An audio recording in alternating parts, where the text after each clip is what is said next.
Big Value, Big Business Podcast, episode 20.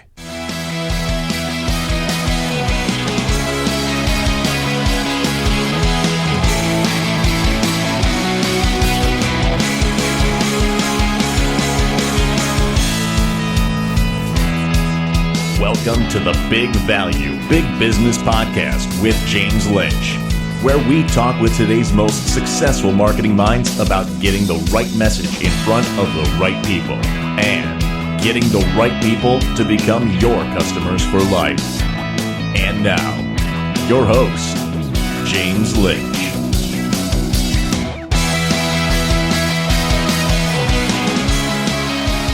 All right, welcome back, my friends, to yet another edition of the Big Value, Big Business Podcast. I am your host, James Lynch. I am really big time, super excited about my very special guest today. His name is Mr. Aaron Bethune. Aaron comes to us from PlayItLoudMusic.com. It's a highly specialized music management and booking agency that is dedicated to help each and every artist that they serve to maximize their career potential. Aaron is a musicpreneur, a speaker, a music educator, and an in-demand creative consultant. His expertise in branding and marketing goes well beyond the music industry, which has allowed him the opportunity to work with many major companies outside of the music industry. So, without further ado, let's say hello to Aaron Bethune. Aaron, hello, and how are you today, sir? I am good, James, and I'm sure there's going to be somebody who's heard the word musicpreneur and has probably kind of gone, oh my goodness, what the heck is that? And, well, tell us what it is right off the bat, man. Put your feet right to the fire. Let's go. Well, I suppose my perspective on it is I think it's in the music world, it's going to be taken over from the DIY musician, the do-it-yourself musician, and it's going to become more of this musicpreneur, which is essentially what it sounds like. It's the musician entrepreneur. And I think that a big part of that is starting to see, in the case of the music industry, being able to see your career and what you do in music as a business. Because at the end of the day, I think, when it comes to the music world, a lot of people have seen it for hobbies for a long time. And so when it comes to, being involved in music, people quite readily spend more money than they make, and it's bad business. And if you're going to make it a business, you have to get smart about it. So musicpreneur is a fairly new term, but I guess I'm just definitely used to certain people kind of turning their nose up at it. And of course, you've got artistpreneurs now, and what else did I see the other day? There's probably foodpreneurs, and who knows. Well, there's wantrepreneur, the wantrepreneur, and there's a few others out there. But yeah. I love it. I love it, and that's a great summary of what it is. And you do embody that. And dude, I've been talking with you back and forth on social media and in emails, and really excited to get you on because I'm looking to get your unique perspective. I want to talk about your marketing strategies. It's just amazing how the strategies that you incorporate in the music industry shed a whole new light on marketing strategies for businesses overall. So, I want to take a deep dive, talk about your book. Can we, let's rock and roll. Are you ready? I am absolutely ready. Cool. I always rock and roll. All right. Can we get a little history from you? Maybe tell us a little bit, about Aaron Bethune and, where you came from, a little bit about your journey that brought you here to where you are today. Sure. Well, I think, if you speak to anybody that's doing what they're passionate about, it's something that's been a lifetime in the making. For me, music has been a part of me for my whole life. My father plays piano, and my grandfather played piano for 80 years. And so I started learning to play the piano when I was 4. And I remember I used to lie under the piano. He had a grand piano and an upright piano. I used to lie under the grand piano and I just listened to the sound it would make and watching his feet on the pedals, and that then progressed to taking lessons. And then when I was 7, I found my stepfather's guitar, and the piano kind of ended because I was being told to practice, and then the guitar got picked up. And it sort of turned into people saying, Aaron, you got to stop playing, because I started, literally playing 8 hours a day. And so I've been involved in playing music my whole life. And I later on, I ended up doing a degree in jazz performance. But one of the things that I found is that I was born in Montreal. I grew up in England, well, at least till the age of 12. And then I moved to Spain. And then in Spain, the last place I lived was in a village with 4 houses, and there's a lot of great things about living in sort of a isolated area. I mean, the locals made cheese. I was about 50 years younger than everybody else.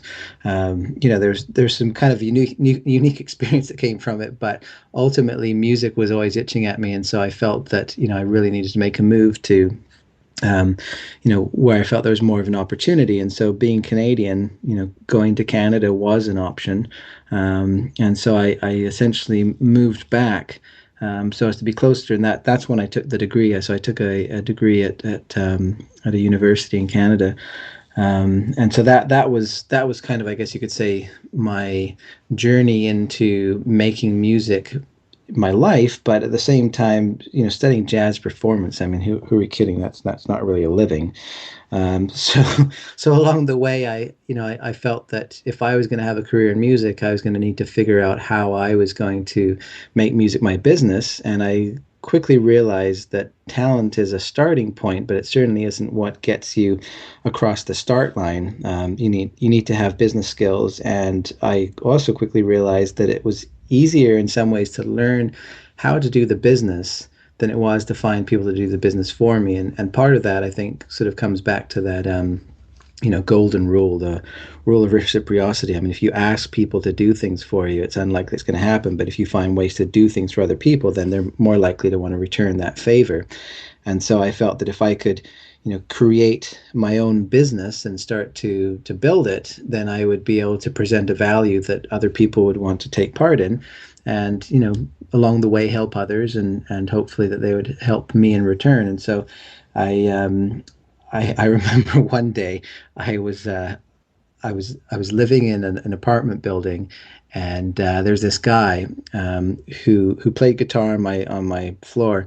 And so one day he came over, and because I don't even remember. I think the apartment manager introduced us because he knew that both of us played guitar, and so he introduced us. And so one day the guy came over and we were playing guitar, and he said, "Man, you got to check out my website." I'm like, "Wow, you got a website?" and he's like, "Yeah," and he told me why. I pay like $10 a month, and he'd done it himself, and I was like, "Wow, shit, I can do that." And so I asked him, well, what's the first step? And so I remember spending probably 2 days trying to figure out, what to call the web, like what domain to purchase. And I came up with all kinds of things. One was, I think, Bethune Electric. And then it was like, well, in my mind, I'm thinking electric, because kind of electric guitars. No, you got to come to my house and fix something. Exactly. So then, of course, no one's going to get it. So they're thinking, oh, okay, it's a power guy. But so I came up with this play it loud music. And it kind of stuck. And so I think so I spent another 2 days developing the site. Now, obviously, it didn't come completely out of nowhere, because before this, I'd already been, dabbling in the business, and I'd obviously been pursuing my own musical career. And I'd had, a certain amount of experience more on the performance side of it than the business. But when I started this domain, after figuring out what the domain was going to be, it was also going to be figuring out what the heck that does. What is Play It Loud Music, and what does it do?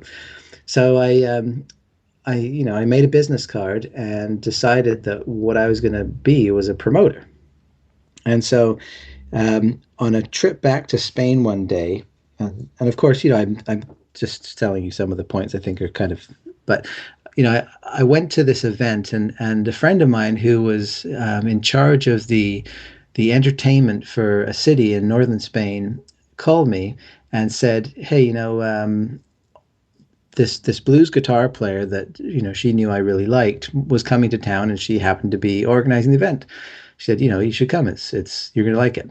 And this particular blues guitar player had been given a cassette tape when I was about 12 or 14, and so this was going to be the first time I'd get to see him.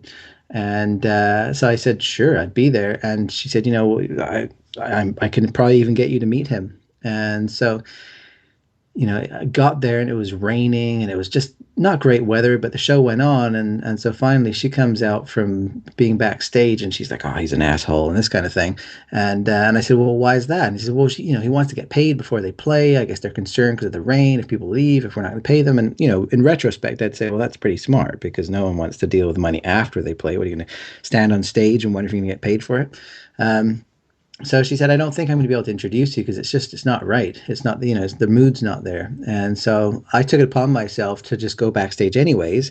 And there was not a very long lineup backstage. I mean, it was raining, so people left fairly quickly after the show, and just the location, was permitted me to be able to get backstage fairly easily. And so I get into the room, and I'm waiting in line, and I'm trying to figure out what the heck am I going to tell this person when I meet them, because I'm hearing what other people are saying. Oh, I'm a big fan of yours and blah blah blah. And I'm thinking, just to say I'm a fan is going to end pretty quickly. I mean, it's going to be a handshake, and I don't know, they're going to sign my breasts or something. And that's the joke. But I thought I want to make this last a little longer. So when I got there, it just sort of clicked in my head. I said, "Oh, I'm a promoter from Canada." And the guy turned around, and he pretty much stopped talking to anybody else. And he said, "I'm looking for someone in Canada that I can trust and can promote me." And so this was all too kind of weird. I was thinking, oh man, and this is all true. And so I said, well, I might be your guy. And he said, do you have a cell phone? I said, yeah. And so I gave him the number. He phoned me. So, well, now you got my number. He said, call me on Monday. And then he goes to his guitar case, which was a soft case. And out of the front pocket, he puts his hand in, and he gets out like a scruff of paper. In fact, it was a little bundle of paper. And he said, look, these are promoters in Canada that have been wanting me to come over and play. And so, I mean, you think this is not real, but it was. It was just too uncanny how the whole thing went down. And so anyways, I've got all these connections now given to me by the artist, by people that want him to play. And then that proceeds into, I've got the guy's phone number. I mean, this is the person that I'd sort of listened to and learned some of his licks, when I was 12 or 14 or whatever. And so it's all kind of surreal. And then Monday comes along, and I'm like, you know what? It was probably the Jack Daniels talking. I don't think it's going to be, whatever. So I phoned the guy, and the first thing he says, Aaron, he says, I was waiting for your call. And I was like, wow, okay. So anyways, fast forward, I think it was probably about close to a year, because I think that was in the summertime. And then the following summer, I sure enough had him in Canada. But the thing that was so cool is that I put myself in this position of saying, this is what I do. And then I actually followed through with doing it. And I spent probably the year just, contacting not only the people that he'd given me the connection for, but, also a lot more than that as well. I ended up dealing with everything from paperwork to you name it. I actually went back and I met them in Madrid, and I flew back from Madrid with them in the plane. So we got a lot of hangout time, and it became this friendship. And basically this guy had recorded with them from Double Trouble, so that's Stevie Ray Vaughan's band, to Larry Graham from Sly and the Family Stone, to written songs for Santana, who had performed on his albums as well as live at the second Woodstock. To performing with Prince, to all these different people. And so what happened is that this experience of working with him evolved into, obviously working with other people, but these connections. I mean, I remember, it's hard to sort of try and summarize all of this, but I ended up getting involved in bringing talent into Spain, because I realized that there was a lot of fantastic performers that never made it into the country, and I couldn't figure out why, because, where I live now is 3 times the size of Germany, and that's just our province. Whereas, if you're in Europe, you really can, move throughout Europe very easily, especially with the EU and all that. And so I couldn't figure out why people didn't come to Spain. And so I got involved in directly connecting with artists, managers, and agents, and bringing them into Spain. And so at one point, because of my connection to this blues artist, I was able to deal with Prince, and Prince was doing, I think it was 21 dates at the what's it called, the O2 Arena in London, and someone had tried booking him in Spain at through the government, and they contacted me to find out if I could figure out if the person they were dealing with was legitimate, which they weren't. But I was able to do this through these connections. So it was always this building of contacts and experience, and so that led to, of course, people starting to. And by the way, this did, I guess, sort of come out of trying to figure these things out for my own career, which soon became, okay, well, I'm doing this, and this is actually starting to make a living for me, to then people coming to me saying, hey, can you do this for us? Which in itself so developed into management.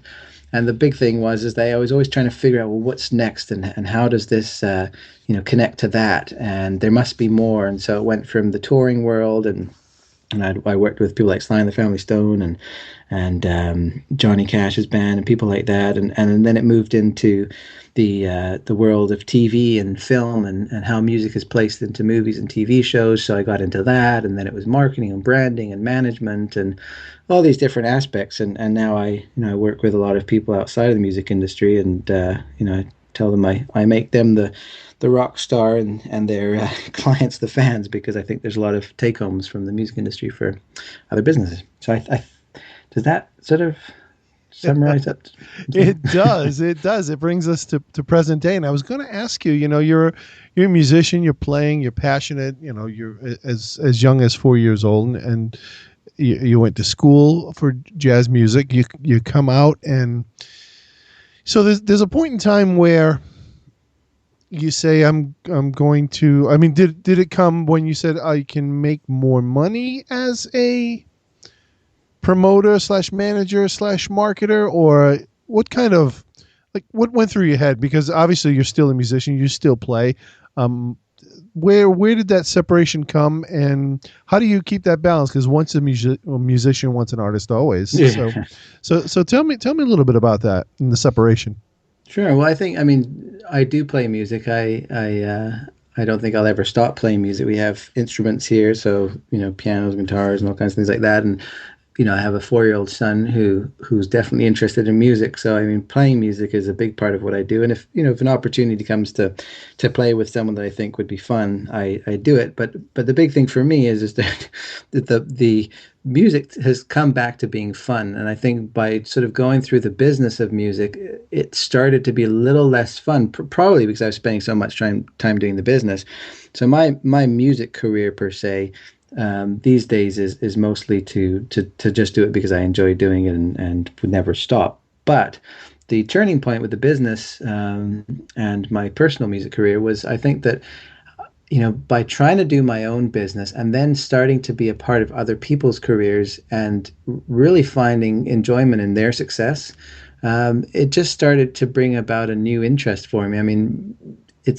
I don't gamble, but I guess some of this whole industry is a bit of a gamble. Sure. And so when you start to get good at what you do for business, and you start to realize that there is a certain amount of a pattern, I don't want to call it a formula, but there's a certain amount of, I guess it's almost like a checklist that you could go through that's going to at least indicate a certain amount of success, and then, proceeding to work with that client or that company or whoever it might be, and seeing those successes happen, it's very exhilarating, and it's almost addictive, I guess. I really do enjoy what I do, so I spend a lot of time with my work. And of course, what's not to like about the music industry?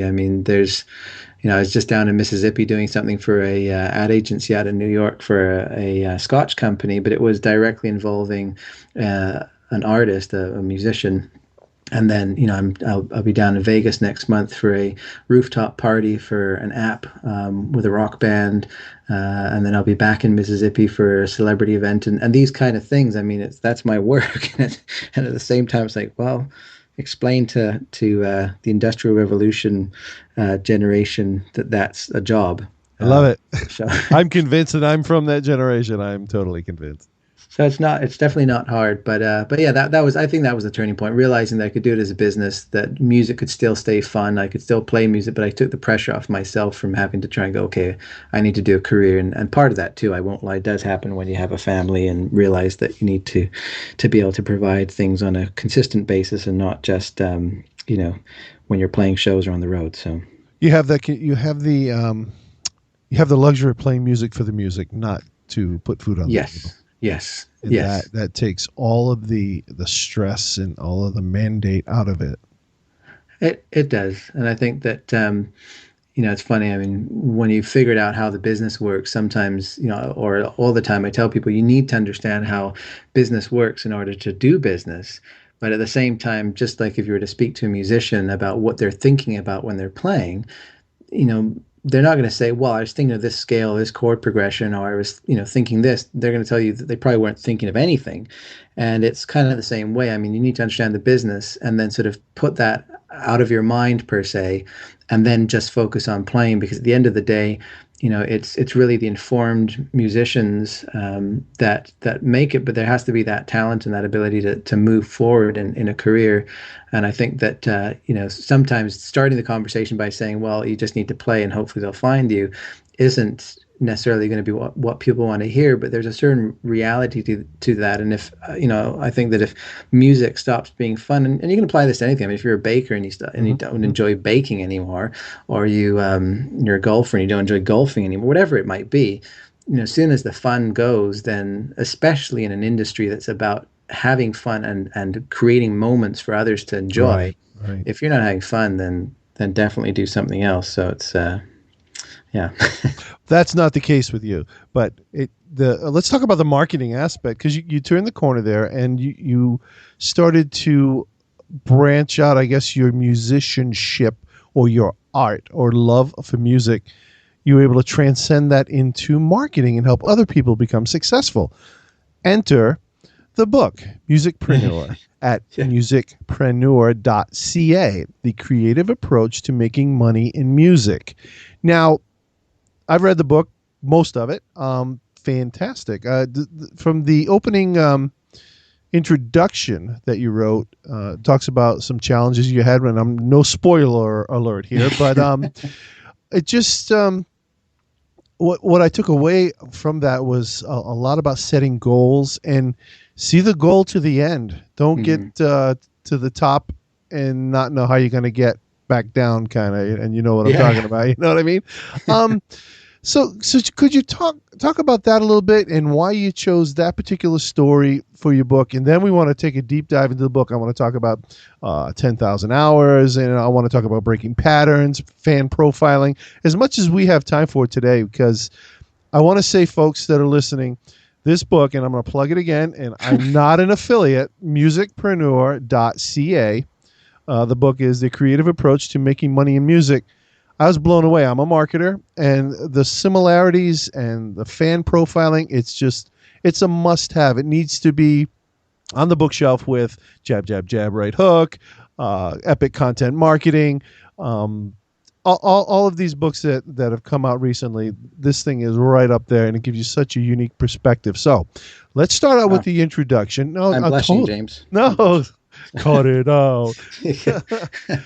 Let's just start with the introduction. Why you chose that particular story about goals and elements and believing, because you were young. You were 19 years old. Yeah. And then let's get into just some of the nuts and bolts of the book and how it relates to modern day marketing, because you are now not just working with musicians. You're able to work with other larger companies that are not musically involved, just in a consulting capacity, from what you've learned in the music industry, correct? That's correct. Beautiful. Well, I think we all have moments in our lives that stand out that we can say was a real life lesson. And for me, one of the highlights, I guess you could say, was I'd actually just turned 19. It was a week. If I'd been there a week earlier, I'd have been 18. And I climbed one of the 7 summits, which are, for those that don't know, there's a thing, I guess, that people like to do, which is climb the highest mountain on each of the summits. And so you have Everest in Asia, and then the next highest in the world outside of Asia is the Aconcagua, which is in Argentina. And so I'd previous to this, this, I guess you could say that aside from music, my second passion was mountaineering, and I'd been a outdoor instructor and mountain guide and that kind of thing. And so when this opportunity arose, which really came about from a friend saying, "Hey, you got to do this," and it was really funny too, because the friend was going to be there, and in the end they couldn't go, so I went by myself. But what happened was I went to climb this mountain, and I spent a lot of time training for it, very passionately. And again, I was essentially living in this tiny place in northern Spain in the mountains, so I had this ability to be in the right environment, and I had enough time to be able to really give quite a good part of my day to training. And so essentially I guess one of the things that happened was I trained with the summit in mind the entire time. I never ever gave it the slightest bit of thought that I needed to, the full journey or the complete trip was coming back again. It was essentially in my mind, it was the summit and that was it. And so the thing about this overall journey is that there was lots of things that happened along the way, and it started with being early at the airport by at least I think 2 hours, if not close to three. And anyone that knows me knows I like to get there just on time. And there I was, first person to come and check in at British Airways, but it wasn't until 5 minutes after the plane took off that they found me on their system. And there I was standing at the airport thinking, man, this sucks. I've just missed this plane. How could they not figure this out until 5 minutes after the plane leaves? So I said, well, while we're at it, why don't you see and make sure that my flight tomorrow is going as planned? You can find me. And they said, sure. I said, where are you going? I said, well, I'm going to Santiago in Chile. And they said, okay. And they said, oh, well, we have you down for San Diego in California. I'm thinking, man, so I'm missing the first flight, and now you got me flying to California? Come on. So this resulted in, essentially, they made it right. It was I probably ended up paying half price for the flight that it would have cost me to go to Santiago in Chile, but I paid the San Diego price. They put me up in a 5-star hotel in front of the Guggenheim Museum in Bilbao. I was taken there and back in a Mercedes. So all of a sudden things were kind of changing. And, in the book, I sort of talk about thinking back on these things and how things are, I guess, meant to be.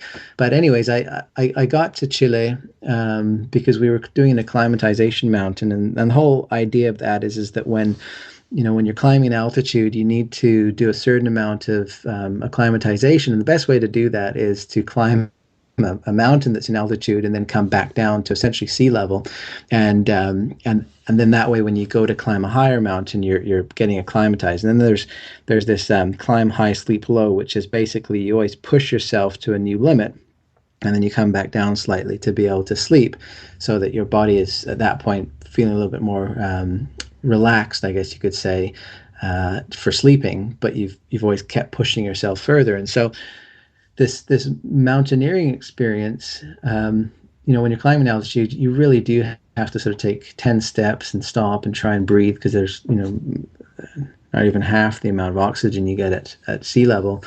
And it's a real battle with your mind. I mean, it's a given that you have to be in physical condition, to be a good physical condition to be able to do it. But ultimately, it's a mind game. I mean, you know that there's no way any helicopters coming at that altitude.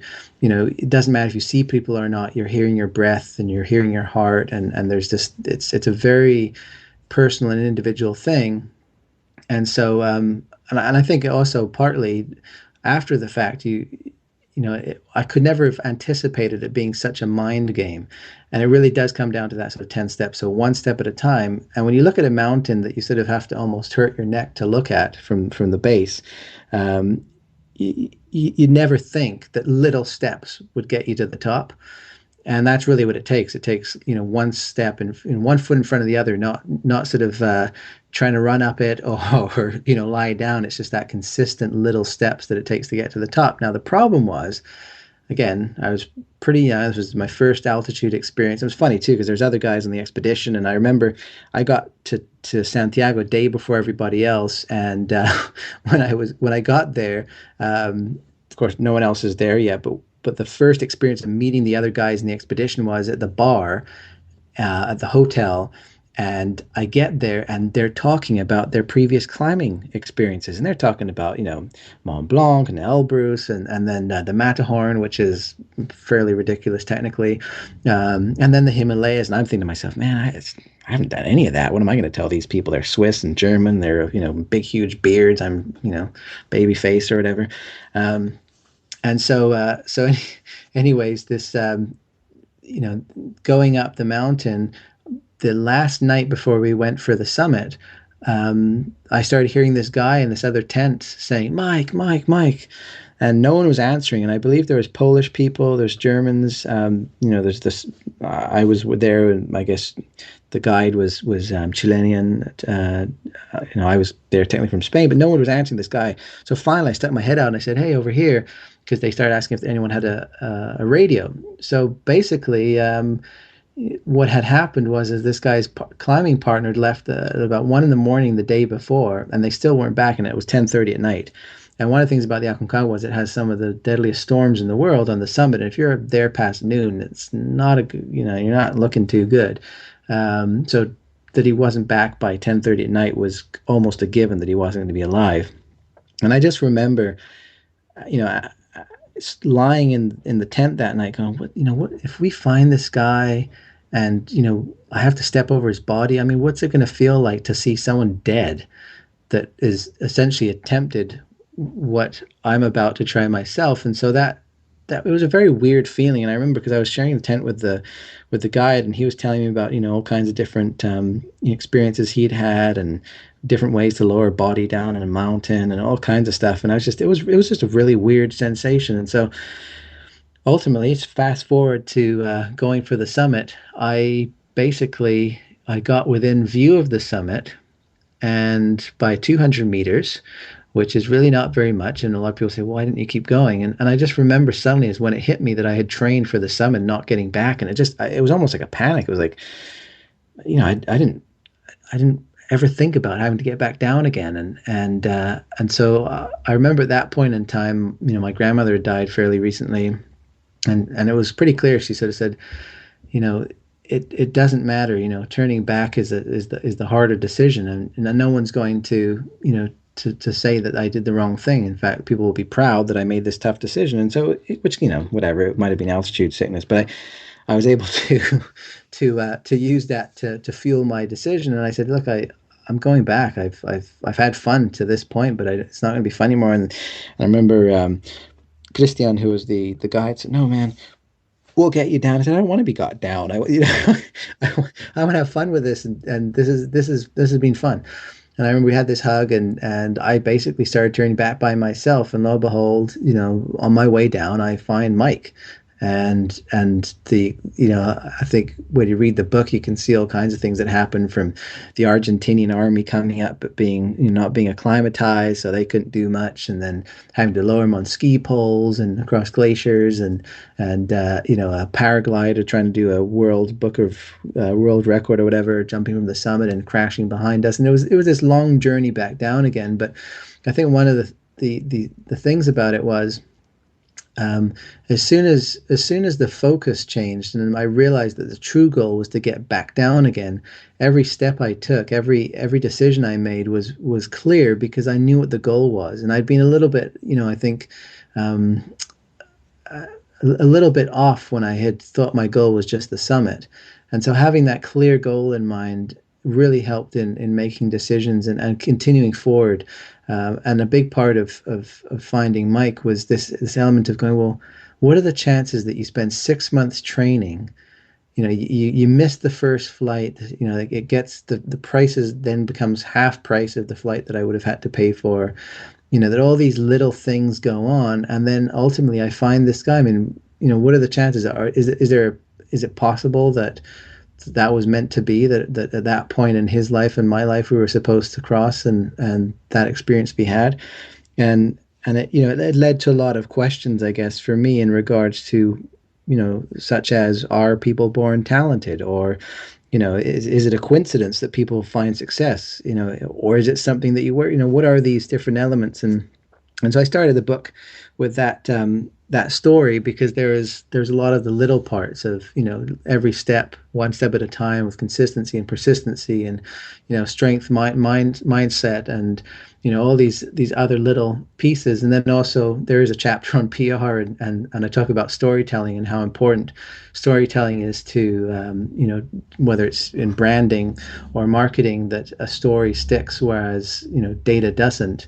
And so I felt it was important to start the book with a story that would hopefully, give people a feel of the person writing the book. I also tell people right off the bat, I didn't make it to the top. I didn't get to the top. And I think by being honest, there's an element of what I hope people realize is honesty throughout the book. And I wanted to give an example of telling a story and how that helps to connect in an organic way. And so it had a few different reasons, but I know that was a very long and roundabout way of telling it, but that's my answer. I wanted you to try it. I'm fine with what you said, but I wanted you to keep the mic thing so people would read it and say, "What happened to this dude?" No, but Well, there's so much more in there that can be taken away, especially when you read it. Um, uh, as long as you didn't mind telling it, no. there was no spoiler alert. Well, the only thing I didn't say in the book, which was that I remember, like Mike. So Mike wasn't a death, but the death that happened that year on the mountain was equal. I mean, it was tragic, but it was just to give you an idea of the storms. So basically, a lady who was there climbing the mountain, and this was at the same camp that we slept at in the high altitude camp, went to go pee and got blown off the mountain, and that was not even the summit. So I'm not. I guess I did laugh, but I shouldn't laugh. But I mean, that was the tragic death that year. So, but that gives you a feel, I think, for the type of conditions that a mountain like that is you're at. Yeah, so. No doubt. So let's shift gears just for a second. Now we talked about the journey and just all the. I keep thinking Lemony Snicket series of unfortunate events that led to this piecing of and. Great parallels, great metaphors with the one foot in front of the other. I say that all the time. But let's talk about the happenstance and how it relates to musicians, success. You know, some people say it's right place, right time. It's who you know. It's, and this is with business, be it marketing, internet marketing, whatever. Tell me about, you speak about the 10,000 hours and, what it takes to be, a virtuoso, the 10,000 hours. And I wasn't able to grab from the book if you thought the 10,000 hours was a deal breaker, whether or not it was a combination of working as hard, your 10,000 hours, or if it was a combination of that and circumstances. Well, I think as far as the 10,000 hours are concerned, I mean, a lot of this spurred from, like I was saying, this element of, do things happen for a reason, do things, are things out of your power, your own control. And so, I spent a lot of time just trying to sort of figure out what the elements are, within the context of the music industry. But again, I think it applies anywhere, to people that are highly talented, but that have no career in music, and those that do find a career. And so the 10,000 hours, I think Malcolm Gladwell talks about in his book Outliers, and there's a lot of other of course research on this number. And I remember a lot of different mentors and teachers telling me throughout my life about these 10,000 hours, and the more you look into it, you start to realize that every person who reaches a certain level of success does have 10,000 hours under their belt. I mean, Sting will say something like, every breath you take, I sat down and wrote that in 5 minutes, but he didn't write it within the first 5 minutes of playing music. He wrote it after he had gained experience and knowledge and literally over 10,000 hours, which breaks down to 10 years at 4 hours a day. And, Ed Visters, who was one of he was the first American to climb all 14 8,000 meter mountains without oxygen. And he happened to, I remember, reading in an interview, he said that he basically attempted Everest for the first time after 10 years into his climbing career. I thought, well, that was a coincidence, but guess what? He probably has his 10,000 hours of climbing, which, led him to have that ability to do it. I think that the example in the book, references this music school in which they essentially took the violinists, which playing violin is a very tough instrument. It's getting intonation right. It's not something you can learn over a year. I mean, you could learn to play some Neil Young songs on guitar in a year, but you wouldn't be able to go and be the lead violinist in the orchestra. And most violinists, starting at 3 and 4 years old, and so basically. With the help of the professors, they put the violinists of the school into 3 groups. One was destined to be the world class, those that were, really good, but not world class, and those that were destined to be teachers. And essentially, they the whole motive of the research was how much time they'd put in, how much practice. And essentially, they all started out with the same amount of hours that they put in, and that led to, I think, up to about the age of 8, and then that started to branch off. By the age of 12, there was a large difference, and by the age of 20, those that were destined to be world class had put in well over 10,000 hours. Those that had destined to be really good but not world class had put in roughly 8,000, and those that had put in destined for to being teachers had put in about 4,000 hours. And so what the research showed, part of what it showed was that because I should probably add that there was nobody in the world class that hadn't put in 10,000 hours, and there was nobody in the destined to be teachers that had put in 10,000 hours. And so what that led to believe is that we're not born with talent. It's not that oh well, you got the gift and now you'll find success, but more that people do have to work for it. And it does take a certain amount of time to reach that level of success. And so in the music world, how can a band that has just started playing together expect in the first year to get some sort of a record deal? I mean, you take even a Justin Bieber, and the reality is that he had very close to his 10,000 hours when he got discovered, let alone, I mean, now he's surpassed that. But again, I think that when you apply that 10,000 hours, it's almost as though what we need to do is learn to be patient, because it doesn't matter if you're climbing a mountain. It doesn't matter if you're starting a company. It doesn't matter if you're learning a language. I mean, one example I talk about in the book is, because I think the music industry it's very difficult to decide or to demonstrate where in your career you stand. So no one knows if you're about to graduate per se. But, if you were to translate that into college, you have people that are in their last semester of, fourth year, in their last semester, 2 weeks from graduating. Friends and family know exactly where the student's at, and they can support them. Whereas in the music industry, I mean, they have no clue how close they are to breaking or to making it. And so one of the things I talk about too is it's kind of like saying, well, if you wanted to go to the gym and get buff, or if you wanted to learn a language, or you want to get a degree, there's a clear path to doing that. And it's not going to the gym one day for 1 hour, or, taking French for 2 weeks and deciding it's too difficult and you're going to switch to German in case it's easier, or, that you're going to go to school for 1 semester.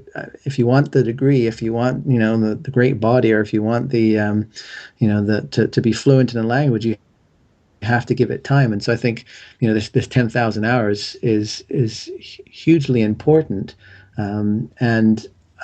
So if there was any confusion, I think that it's mostly for people to kind of judge where they are at in their expertise, in their career, how close they are to those 10,000 hours. And the other part of it is that I certainly make a point of in the book is I think that, a key to success is to be the ability to recognize opportunities and then to take them. And it takes experience and knowledge before you can recognize an opportunity. I mean, the way I see it is if every day of your life is a sunny day, then how do you know it's a good day? I mean, you have to go through those experiences of bad weather or storms or whatever it is to recognize that. And again, that doesn't happen overnight. I mean, that's something that you need to gather experience with. So it's partly, the observation of the opportunity at hand. And it's also that 10,000 hours that allows you to recognize the opportunity. Okay, let's turn this on its head and talk to the entrepreneurs or the wantrepreneurs that are part of my listening audience. Mm-hmm.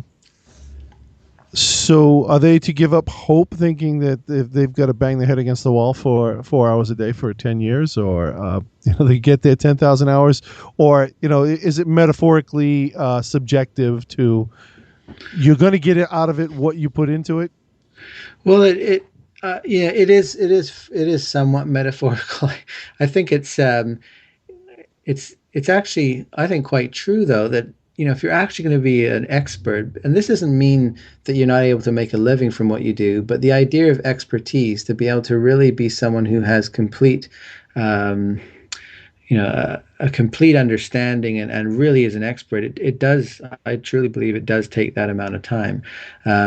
However, I think that the recognizing of opportunity is in some ways more important, because it's not just 10,000 hours as much as it is to what those 10,000 hours consist of. Now, I could sit on the couch and I could play the same blues lick, for 10 years, and that doesn't mean, okay, now my next lick is going to give me a record deal, which will turn it platinum or something.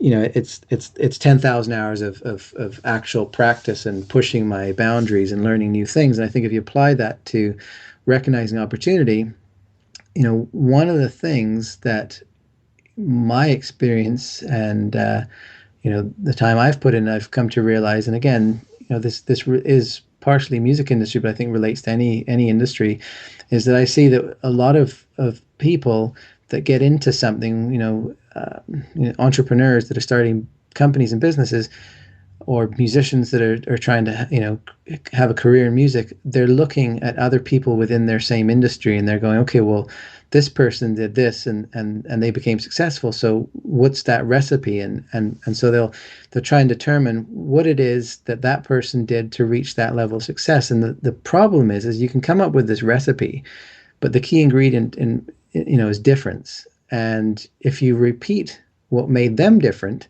the more it gets repeated, the less different it is, and you don't really start to stand out. So there's this leaders and followers thing. I mean, you have to create your own niche, and then there'll be people that will follow you. But if you're always being a follower, you're not really setting yourself apart from the pack. And part of that's the opportunity. I think, for someone who has, gained a certain amount of experience, seeing an opportunity that could seem a little risky or could be a little bit kind of like, well, I don't know if I should do that because these other people aren't doing it, can really lead for a lack of an experience that could lead to ultimately to success. And so it is the 10,000 hours, but it's a big part of it is being able to ensure that every step you take is in the right direction, and that isn't necessarily by falling behind somebody else. Many times it's finding your own path. I mean, I could easily go back to mountaineering. Every mountain that's being climbed is being climbed by somebody first,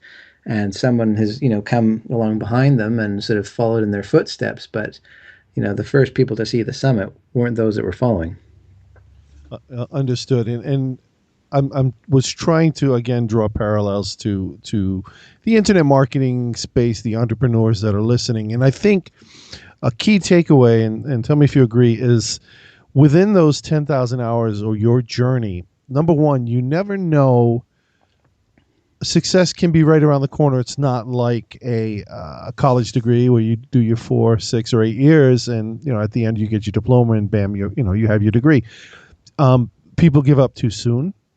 People change. Absolutely. They change direction. Yes. So I think if you learn your craft, and you, Stephen Pressfield, I love his discipline and the resistance, and he talks about just do the work. Do the work, and he everything he writes about revolves around writing, and just show up and do it. And it is about becoming that expert. But I think you need to have faith. You need to stay the course, and because success can virtually, like your artist that's working, and they don't know when they're going to get their big break, but it could be right around the corner. No, I completely agree, and I think that that people do give up all too soon, and there's no proof anywhere that giving up will ever determine success. And I think that one of the things that at least I became a big thing for me is I remember early on, because ultimately I'm an entrepreneur. Part of it was kind of going, okay, I got this job, this is going to create income, but I need to make sure I've got the next job so that I can ensure that that's going to be, okay, now I can foresee how I'm making income over the next X amount of time.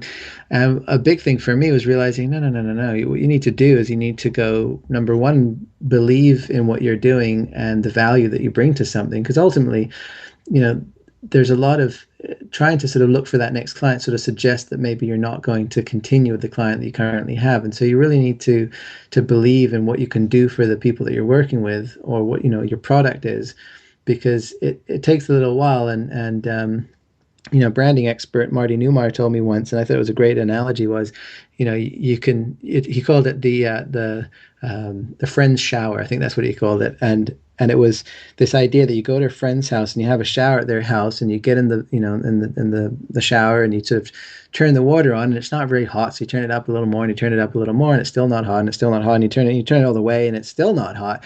And then suddenly jump out of the shower screaming because you got burnt.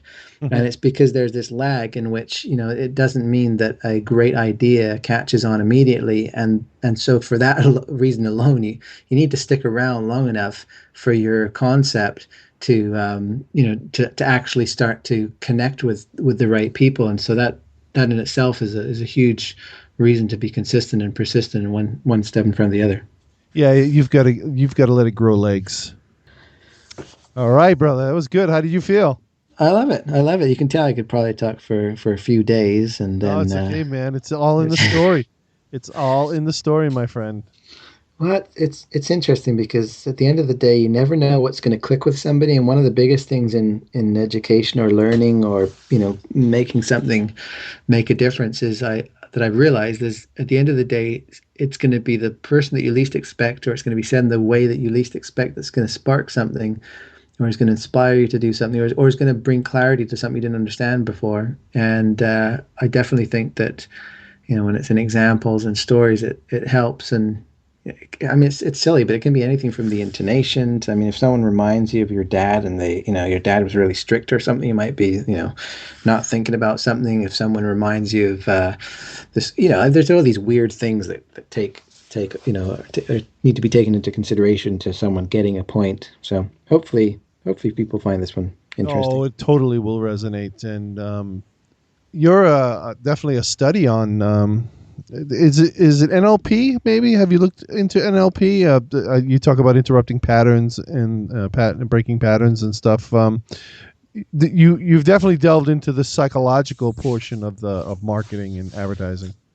Well, what's really interesting is that when you look at how our brains function, it starts to make you kind of realize that there's these things that it's kind of like, well, why aren't you doing this instead? And part of that is, for example, when it comes to music, there's this. One great example is people always want to be on the radio, and there'll be 4 people in a band, and they'll have grown up listening to 4 different stations. They all want to be on their favorite station, but when they create music together, they aren't a part of that.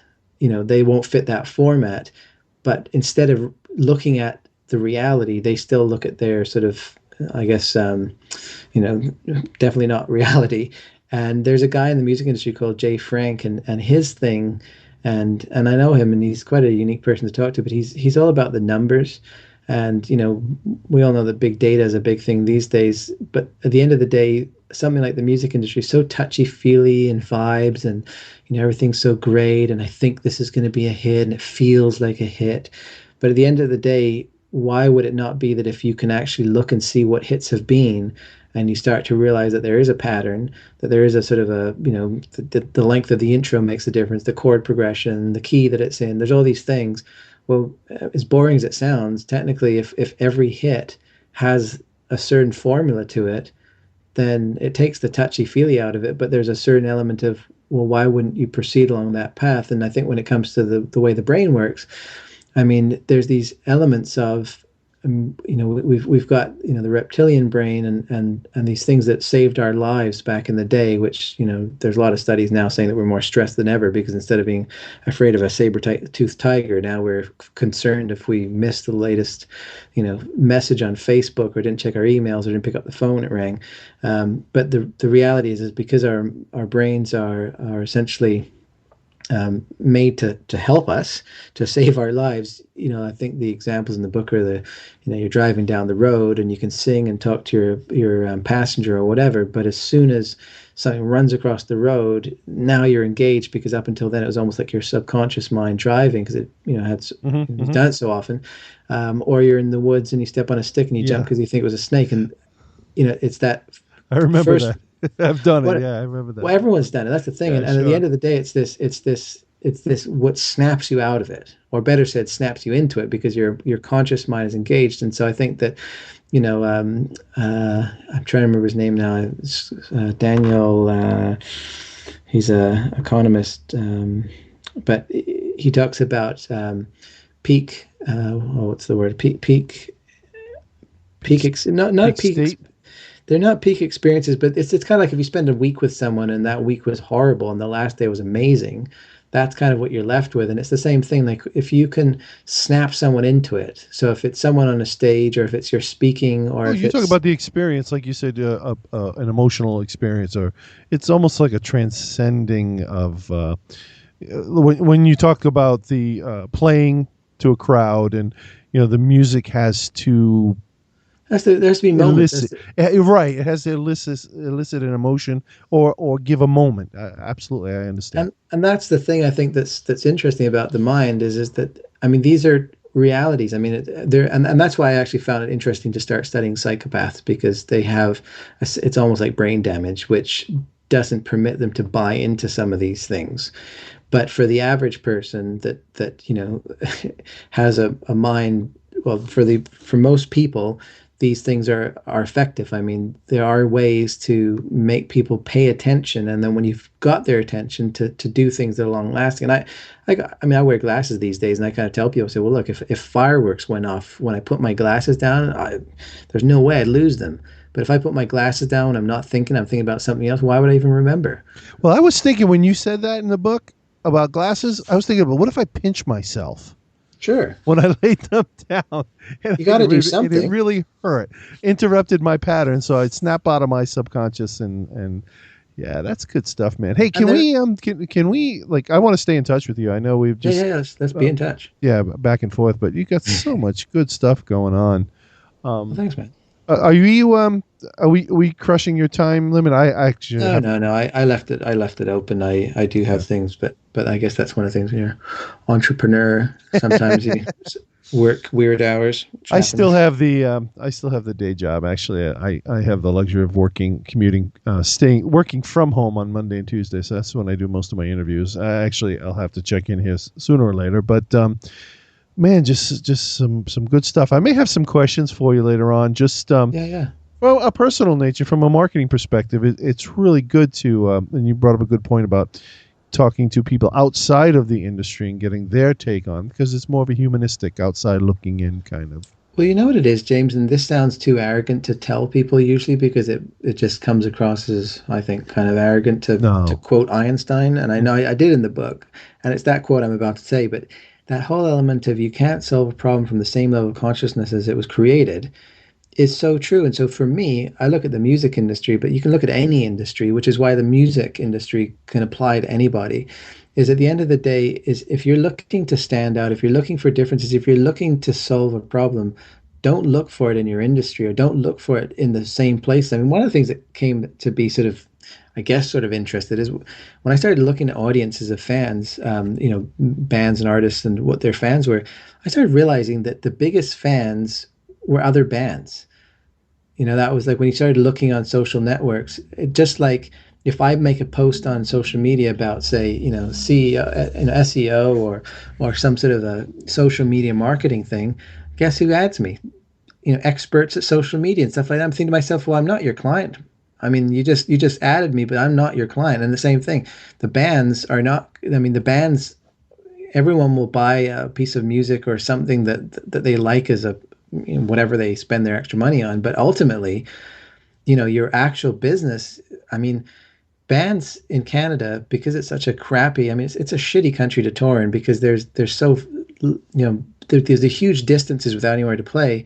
But the reality is that if a corporate company like, let's just say Fortune 500 came along, I mean, what would $10,000 be to them? Nothing.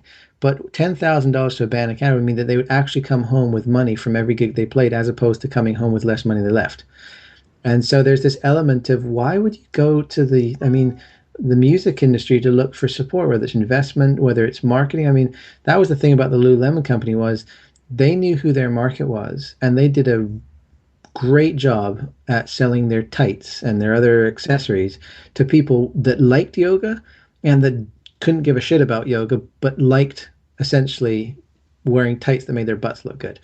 And, the thing is that as soon as that became apparent that was the connecting aspect to their audience, it's like, well, let's just forget about music. How do we connect in the same way that that company did with their clients? And that to me is, it's like, so when you start thinking about the brain and how it works and how people actually pay attention, and then you start thinking about, this can't solve the same problem from the same level, this a problem from the same level of consciousness create. I mean, all these kind of things.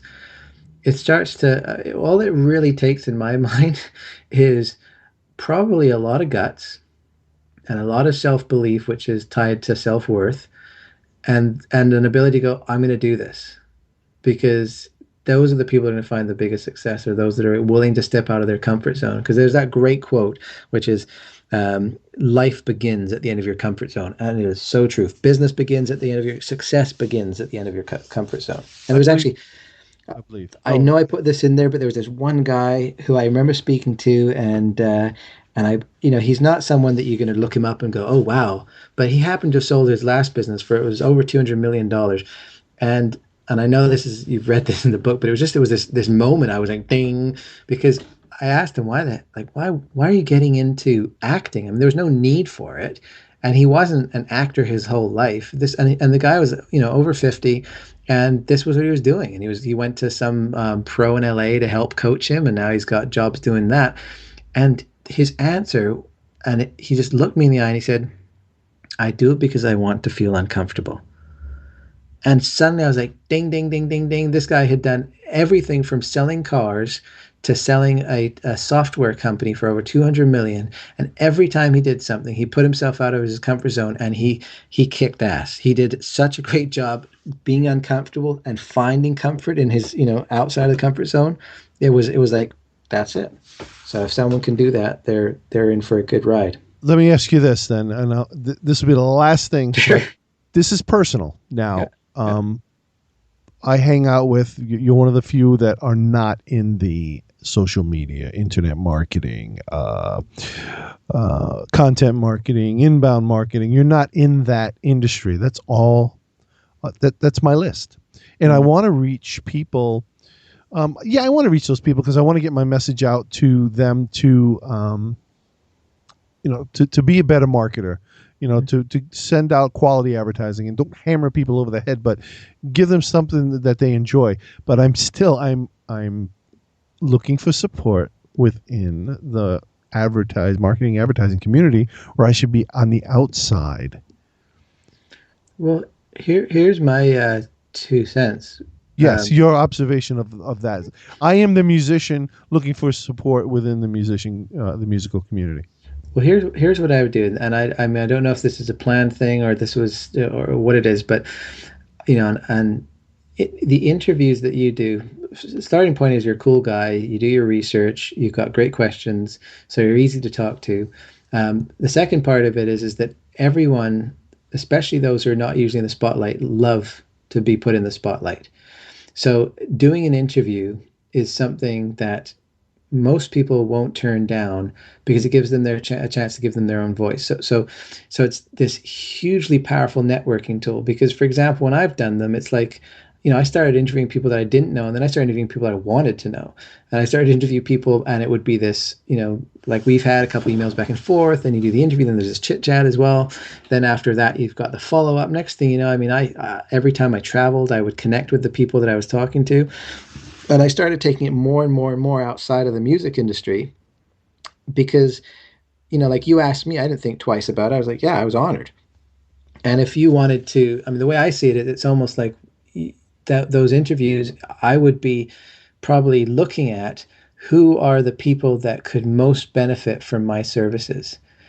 What are the experiences and expertise that I have that could be of value to X person? And where are they?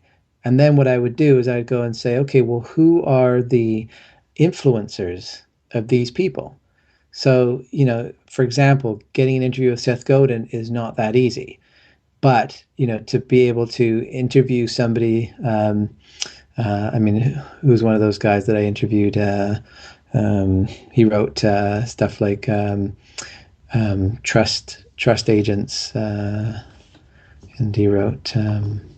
Oh man, I'll tell you in a moment. Anyway, the point is that you go out and you look for some of these people that are influencers, and all you're doing is you're giving them the spotlight. And what that does is it shows that you have a connection to them. And I mean, I can't even begin to tell you the amount of people that from an interview that I can hit up after the fact and say, hey, what about this? And that's led to business and things like that. But I think that if you take your interviews, because you know what your interests are and you know what your motives are, and those questions aren't going to change whether interview an Olympic athlete or whether you interview someone who's an inbound marketer, whatever it is, you're going to come at it from your angle and your perspective, just as I come at it from my perspective. So when I talk to people that are outside of the music industry, I'm still me asking questions that relate back, and I think that kind of sets you apart because you're getting outside of it, and you've laid that groundwork already with the people that you have that have got great insight and great information. But I think now that's what I'd do is I'd look who are the influencers to the audience I really want to target. So, yeah, that's where I'm confused. I got to go back to the book because I don't know who my friggin' audience is anymore. Right now it's consultants, small business owners, other entrepreneurs. But Well, you know what it is, James, is I mean, my approach is, when I look at something, the best opportunities come from people that don't realize they need my input or that my service or whatever it might be. And so, as an example, I will look at a project and I'll go, man, if they just did this, I think they would have such a great response. And it'll be a bit of work, but I'll put together a little sort of concept. And of course, one of my business mentors and biggest pieces of advice was to actually teach me about putting the ball in the other person's court. So you always have to move the conversation forward, and you never want to give them everything. But if you can sort of identify the people, I guess what I'm trying to say is it doesn't have to be the people you think that need it. Mm-hmm, So for example, I helped my brother-in-law get a job at Hootsuite, and now he's really cut himself a great position there. And so I get some pretty inside information, and Hootsuite have to be at the forefront of social media. And so, he was saying that some of the who the best clients are and who are some of the worst clients. And there's a lot of people that are being an agency for social media to other companies. And they're not really doing anybody a favor because they're just doing this sort of formulaic way of trying to create social media. And I think that, again, companies are taking on staff and people to carry out social media and marketing, but it's kind of like this. I talk about this with the Google Trends part of things. I mean, with the way things work, there's a few people and then that gains momentum, then everyone's doing the same thing. I mean, I see this in music licensing, which is essentially putting music to TV and film. Well, when I got involved, it was still not something everyone knew about, and the value of music was what it was. And then everyone started getting involved, the music value came down. And the worst part was you had all these people doing, this job that they didn't know how to do and consequently had problems because they weren't clearing the rights and this kind of thing, blah, blah, blah. Same thing with social media. Everyone jumps on it. I don't claim to be a social media expert. I understand how it works, and I find interest in getting into it. But I think at the end of the day, it's kind of going, okay, well, there's a lot of people in this marketplace, and these are my strengths. And that's the part I find is difficult, because you have to really do a self-assessment and sort of say, okay, well, where am I at? And what is it that makes who I am? And it doesn't matter if it doesn't fit what else is out there. And so I'm in that journey because I think my line is connecting dots, and I haven't really made that clear yet. Mm-hmm, mm-hmm. But I think that you're making a living at it, though. I am, but I'm not. As a consultant, I could do a lot more. I think if it was easy to present, and I think what you're doing, I would probably, with just the interviews themselves, I would start finding these influencers outside of the industry that you're currently targeting, and I would, just through the interviews and making these connections, I would see where that leads, because I think you'd be surprised, because you might end up talking to someone who needs exactly your services, and because of the vibe that you give and the person you are going to come to you. And that's where that rule of reciprocity comes in. You gave them something, which was the spotlight, Mm-hmm. and they're going to be willing to see what it is that you might need, and that would be a starting point for sure. And I appreciate that, and the light bulb came on. I couldn't see, I couldn't see where that was going. I just couldn't connect the dots, if you would. But you're right. And when I started this thing, big value, big business, it's not a bullshit line. It's No, big value. It's like totally true. put it all up front, dude, and the rest will take care of itself. I don't plan on making any money out of this thing for a long time. I'm just not getting traffic, and I think I'm in front of the wrong people, and there's too many podcasts and too many gurus out there. Well, here's the thing, James. Like, I mean, when you put this live, 3 weeks. 3 weeks. In 3 weeks, I will boost it through my platforms. Cool. And so that's essentially over 6,000 people on the mailing list. That's 4,000 something on the Twitter. I think as far as reach is concerned, on a good day, it's probably about 200,000 impressions. Sweet. So that's another part. I mean, you can go on. I'll tell you what. And I don't tell this to everybody, but you could go on my Above the Noise podcast, and you can take a look at the people, and you can take a look at the plays, and some of those plays represent what people want because of a rock star dream. But I was extremely, at least to begin with, I was very, very adamant about finding people with large networks that were influencers in their network, so that when they passed on that link, it was actually going to get plays and get information.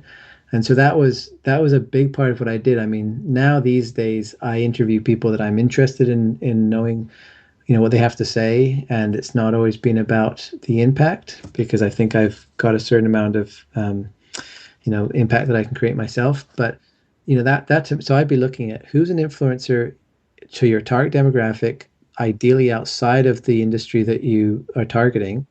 And two, how connected are those people, so that when they spread what you've done with them, you're going to reach a certain people. So for me, to give you an idea, if I target nothing but influencers within the music industry, guess who the audience is? It's other musicians. Well, they don't usually have the money to pay the bills.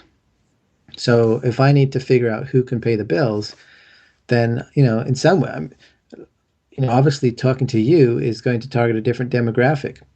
Could Dude, one person... I am going to, people in the internet marketing space a lot of them don't know about you when they hear, oh, this guy's got some new ideas and how they relate to the music industry, and we can bring them in and we can repurpose them. It's going to be awesome. Well, and I think, again, it's super exciting because, anyone can do it. And I think that the people that are bound for more successes are those who are willing to take those risks. And I think, risk doesn't mean whether or not you're going to jump over a crevasse, but it's more to do with, it's so easy. And this is where brain stuff comes. I mean, there's all these researches in which there's these three lines. One is obviously way shorter than the other, but by having it set up so that, 90% of the people in the room are saying they're all equal length, the 10% that are the only real people in there with an opinion actually end up saying that they're all the same too, because of mass, agreement or whatever. And the reality is that, like I said, there's these trends. And I find Google Trends to be interesting from that perspective, because you can actually see how trends sort of form and the cycle of that trend. But basically, everyone's on the social media wagon right now. Everyone's on the music licensing wagon. Everyone's on in my part of the world, on the organic diet and it's paleo. Exactly. And so it's kind of like, well, is there a large space to expand there? Well, in some cases there is, but in most cases there isn't. Mm-hmm. And so it's kind of like... you got to blaze a new trail, bro. You do. You got to blaze a new trail. You absolutely do. And I mean, I before I was doing music as a living, before I left Spain, I actually ended up, I was 20, in the age of 21 to the age of 20 to 23, I ran a hotel resort. It was a complex in northern Spain, and that's, where I was living. And so I got a lot of, the whole travel industry, the tourism industry, the people, the reading people, all those kind of things came into play there. And one of the things that, a lot of people were doing around, in different companies was pricing it right. So you have this great weekend at this low cost in their hotel. Well, I looked at it from the sense of going, okay, well, let's see. Who again is the audience? And the audience were people in big cities. So I said, okay, well, someone from a big city where they probably make more money. And what are we offering? We're offering, essentially butt fuck nowhere. And it's, we've got activities like horse riding, canoeing, all this kind of stuff. We're next to a stream. The cuisine is amazing. The views for someone who's in a city are incredible. My complaints were the birds wouldn't shut up and the river would just be so loud in the wintertime. For them, it was paradise. Yeah. Well, because you get used to it, right? So right. I realized that it was a different thing. So I thought, okay, well, here's what we're going to do. We're going to hike up the prices. And everyone else were lowering them for great affordable weekends. But what happened was all of a sudden, as people already had value to them because it was different, just became over the top value because all of a sudden there was a price mark that kind of aligned with what they felt it was worth. Yeah, you're no longer selling on price. Not selling on price. And, right. These kind of things, it's trying to figure out. I always feel personally, and that was kind of that example of, you put a price that's right and someone comes into your business for the first time. I always sort of look at it from the other perspective is how can you put your prices higher? Like my wife is a calligrapher and an illustrator and that kind of thing. And same deal. Looked at it, well, who wants calligraphy? Well, it's government and it's people in the wedding industry, and that kind of thing is usually 5% of a budget. It means that most weddings that use that kind of thing are sort of like the 100,000 plus. So what kind of client is that? Well, it's not someone who's on welfare. So why would you put a price down low? What they want is something that they can say, so-and-so did my work and I paid a crazy amount. And I saw this actually from my dad, because my dad's and I mentioned in the book, but he's in the art. Fine art. Yeah, lost the wallet. Well, exactly. Well, here's one example from him. And he's in my mind, he's a major marketer. So this happened not so long ago in Texas. We were visiting him. We went to see him, and we went to the show with him. And these ladies came in, and they wanted a painting. This one lady who was there with her friends came in and wanted this painting, and they right off the bat they said, "Oh, I'm not paying that, but I'll pay you this." And it was like 50% of the price. So my dad, and these, just so you know, these ladies were probably wearing like, just the one was probably wearing like 100,000 accessories, from the ring to the bag to whatever. And my dad said, that's not how it works. And but obviously if she can't afford it, that's okay. And then she sort of looked kind of distraught about that comment, and then she asked, well, how much is this? And he said, it's out of your price range. Guess what? They bought both things, sure, full price, because that lady wasn't going to look bad in front of her friends, and they could afford it. Yeah. So it's a thing I always try to apply back. Yeah, exactly. Yeah, I love it. So, dude, listen, I'm so respectful of your time. I appreciate it. I know you've kept you way longer than you thought you would stay. Oh, I've enjoyed this. This is not someone talking about how they want to be on the radio or. Oh, dude, it was it was, I consider it an official consultation coaching session, and I appreciate it. I want to learn, and I'm going to read some more about how you just that reverse engineering of the ideal customer for your wife's calligraphy. Like, let's back out. I need to do. A friend of mine said you need to get off the computer. You need to go somewhere with a pad, and you just need to think about who would be your ideal customer. Well, what part of it is too, James, is we end up feeling like we need to solve the problem right now, and we feel like we need to come up with what it is that's going to create the success that we're looking for. And I think that one of the things that everyone spends time thinking about the past and looking to the future and not being in the moment enough. But when I think about it, I try and if I'm going to go back to the past and think about the past or the future, I try and really focus, if anything, and I try not to, but if anything, I try and focus on thinking, well, man, I remember at that time in my life, and I remember it was 3 months later, and this thing happened that was so amazing. But, in that time, I was concerned, or I was this, or I was worried, I was panicky, or I was trying to figure it out, I was trying to make it happen, I was all this kind of stuff. And then 3 months later, it happened, and it was actually not really a direct connection to trying to make it happen. And so I think that it's when we sort of, because what happens when we're trying to figure it out is we're trying to visualize something that might not necessarily be something that we've ever seen before. Yeah, you won't make it to the summit. No, and no, You're exactly. actually going to turn around. Exactly. So, what I would say is not only go around with a notepad, but the other part of it would be sort of saying, okay, well, I want to target the people that are not in the, in the industry or whatever. I mean, it's also experiencing things. I mean, I find these days I'll do something that's, not something I necessarily would, because my, we deal with the family or whatever, or, with a client, or, I go and visit a client, they take me to places, to get a feel for where they live.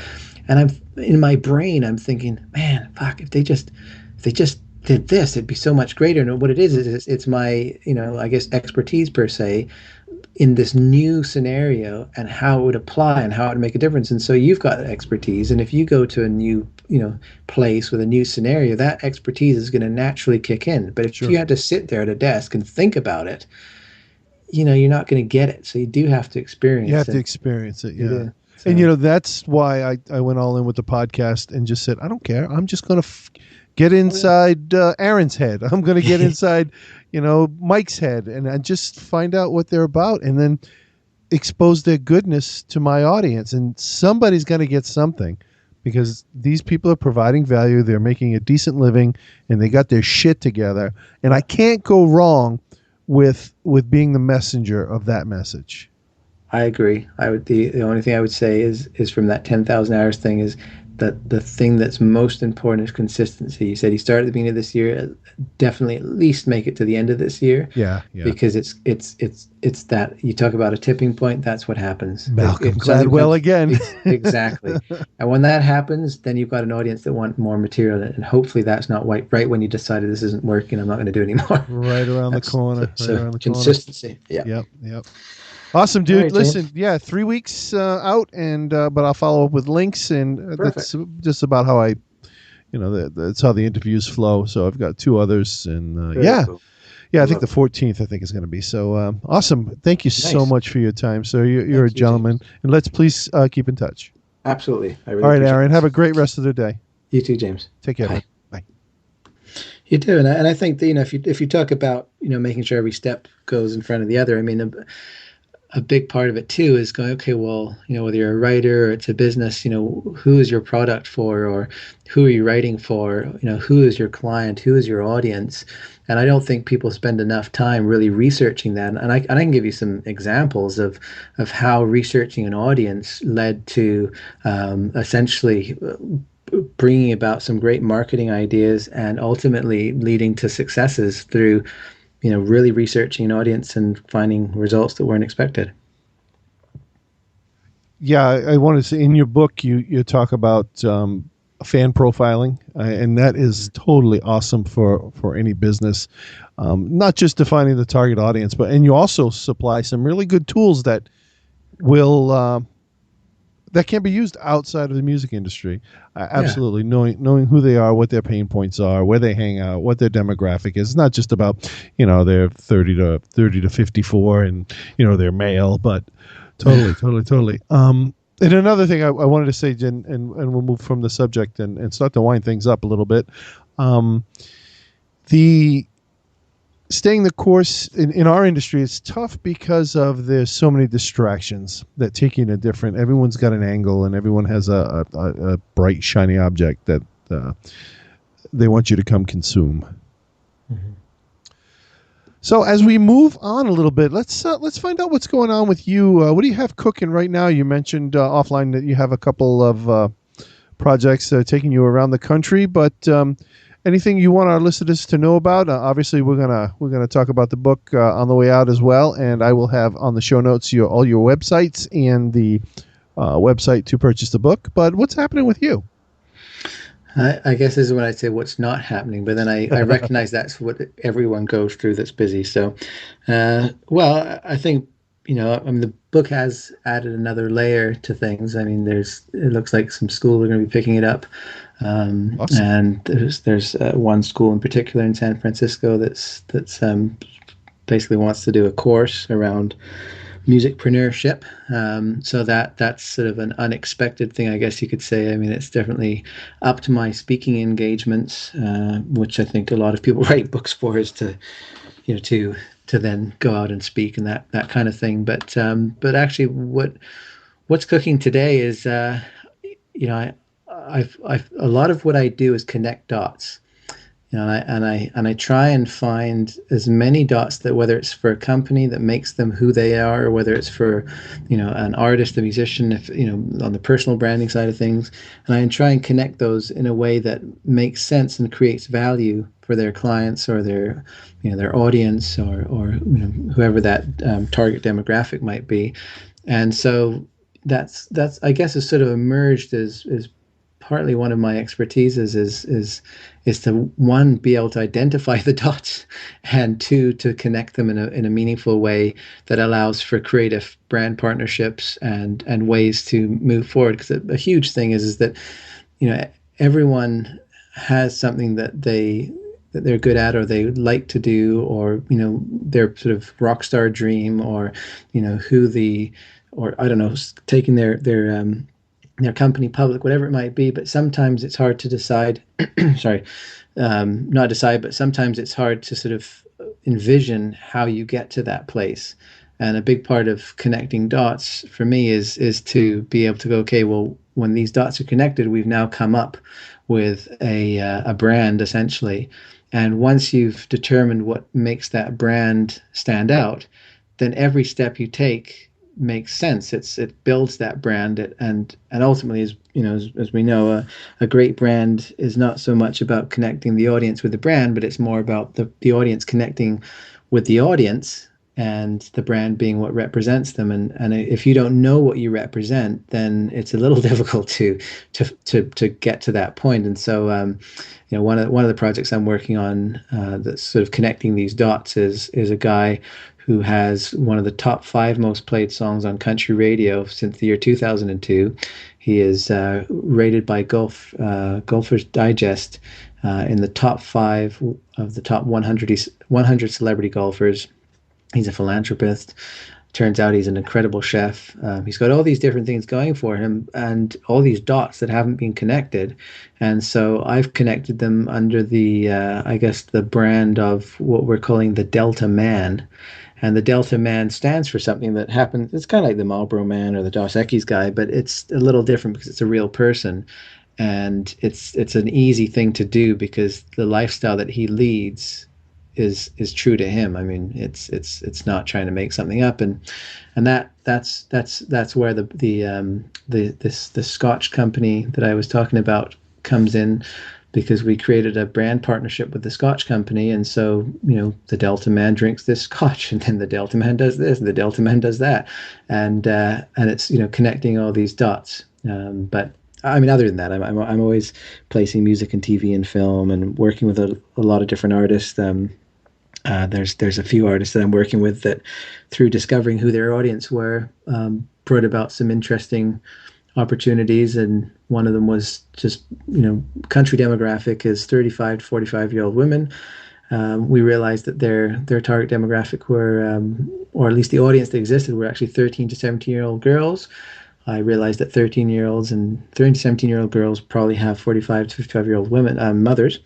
And the best place to target these girls was in schools. We realized it was a hugely important and influential time in their lives. So this particular artist had a great story of her own. She had some bullying in school, and upon finding her own voice, she was able to gain confidence. And one thing led to another, and her talks we're able to, essentially talk to anybody. There's no dream too big, and, don't let people say you can't when you can. And that got picked up by Tim Hortons in Canada, which is now in the States. Now she's a music director for this year for Camp Kentucky, which is for underprivileged kids that come down from Canada to Kentucky. And then we're looking at a North American tour. And that came about from looking at the dots that existed, finding an audience, and that's something that's been, is another band that's really connected with the yoga, vegetarian West Coast lifestyle. And again, it was 26 to 37-year-old women, and we flipped the approach and sort of go, okay, well, I know it's a band, but how are companies like Lululemon targeting this audience, which is obviously the same audience, and looking at who their PR company was and different ways of approach. So, that's kind of the things that I'm involved in as far as connecting dots, and of course the book and other things like that. So that's awesome. Where to begin? I love that, connecting dots, and it just goes to show that there's so much out there that we can mine, and that we can we can do it. It's great. It's exciting. That's what it is. It's extremely exciting. This has been inspirational. Again, reading most of your book is totally inspirational. That is Musicpreneur.ca. We can find the book, and it's also on Amazon. Where else can we find you? Where's Aaron hanging out? On Twitter, Facebook? What's going on? I was going to say, I do go grocery shopping. I do like to attend shows. I go to the gym. Long walks on the beach. Yeah, long walks on the beach, under the moonlight. Where can you find me? Well, on Twitter, you can find me at Play It Loud Music. I try to give as much marketing and branding and other types of content as possible there. PlayItLoudMusic.com is my website. There's actually going to be a revamp done to it, so stay posted. Musicpreneur.ca is, of course, where the book is the focus of the book, but of course there's a blog post that I think has content that would be relevant to anybody. And there's AboveTheNoise.ca, which is my journey into doing interviews with people. I haven't done one for a little while, but there's lots there to check out. And I think that just about wraps up where you can find me, other than, like I said, the grocery store or the gym, or long walks on the beach, climbing. Awesome. Playing with your 4-year-old. Yes, playing guitar too. How about that? Awesome. Or spending time with my wife, that kind of thing. Yeah. So. Cool stuff, man. Aaron Bethune, thank you so much for being on the podcast today, and thank you so much for being just so generous with your time, and we hope to talk to you soon. We will check you out, and we're going to go buy the book. Thank you. Well, I really appreciate this. You're welcome, sir. We'll talk to you again soon. Thanks. Take care. Bye-bye. All right. I hope you enjoyed our chat today with Mr. Aaron Bethune. You can check out Aaron and everything he has going on at playitloudmusic.com, AboveTheNoise.ca for his podcast, or Musicpreneur.ca to check out his awesome book. You can find the show notes and the highlights of this interview at BigValueBigBusiness.com/episode 20, or just go to BigValueBigBusiness.com and type Aaron, that's Aaron, into the search box for easy access. Hey, and while you're there on the site, take a second and leave a comment, if you would, either about this interview or about the show overall. Or if you prefer, click on through to iTunes and subscribe to the show. Heck, while you're on iTunes, it would really mean so much to me if you would leave a review about the show. And did you know that if you do leave a review, it really helps me to get the show in front of more people there on iTunes. So if you could, click on through any of the links on the site and head on over to iTunes and subscribe. And if you feel like it, leave a review. Hey, I really hope we brought some big value into your day. You take care, and I'll be talking to you again real soon. Thanks for listening to the Big Value, Big Business podcast at www.bigvaluebigbusiness.com.